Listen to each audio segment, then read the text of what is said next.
Sana kelas, saya MA yang kerja kat ED. Kita orang tak ada napi, kita dah minta tolong Ines PAC boleh.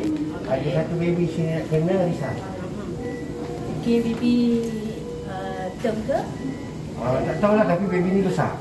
Baby besar. Dalam estimate weight dia berapa? Dia sebenarnya dia dah balik rumah 5 hari. Tiba-tiba mak dia sedar macam susah nak nafas, datang dekat ED. Datang kat tempat kami lah. Sampai kat kami dia dah macam blue, dah tak kurang pergerakan. Jadi kita orang tak ada napi, kita orang minta tolong sana. Dia ada sikit apa-apa ke? Tak tahu, mak dia pun tu tengah pingsan sebab anak dia tengah kritikal kan. Kita tahu mak dia, baby ni besar lah, kira macam bulan tentu lah. Estimate dia tak tahulah. Dalam tadi, ya, 3.5 kilo. Dia lahir, tak tahu cara lahir macam semua. Tak tahu, tak dapat detail apa semua lah. Yang kita dapat terima, baby berat dia. cukup berat. Lepas tu, dia blue dengan sinus lah. Blue dan apa tu tak Mak ministeri pun tak tahu mak dia tak ada tahu, tak tahu. bleeding ke apa Ya, semua tak ada. mak dia tengah pingsan, kita rawat lagi satu sekolah. Bangsa apa? Bangsa apa? Dextrostic kan? Ada buat dextrostic ke baby ni? Dextrostic tak ada lagi. Tak buat lagi dextrostic dia. Buat dah dulu.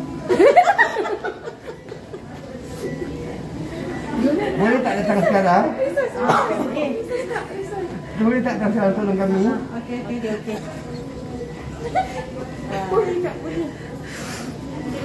Okey, kita ada terima satu baby.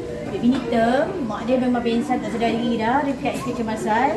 Jadi pun tak tahu condition apa mak dia sakit apa kita tak tahu ni. Dan baby dia blue sinus 3.5 kilo. Okey, kita perlukan tim lah. Estimate dia 3.5 lah baby dia. Kita perlukan tim untuk pergi ke sana bantu.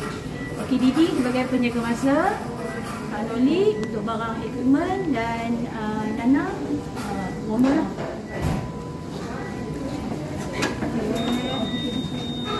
Okey.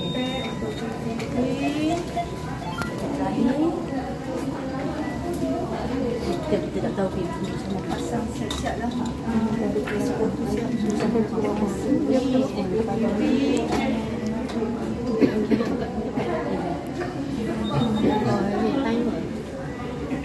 Kat rumah boleh lah untuk dokumen bagi kita nak terima baby yang dah term. Dan Izzah boleh lah standby satu.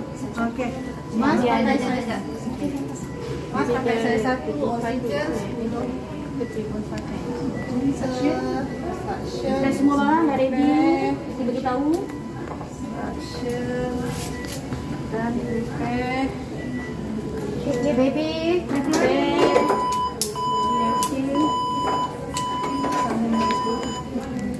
Baby cry tak? Nangis tak? Baby tak nangis. Baby tak nangis. Baby weak. Pasang temperature, pasang temperature. Temperature? Kakak, lagi tak? Tak boleh. Itu pasal. Plaster.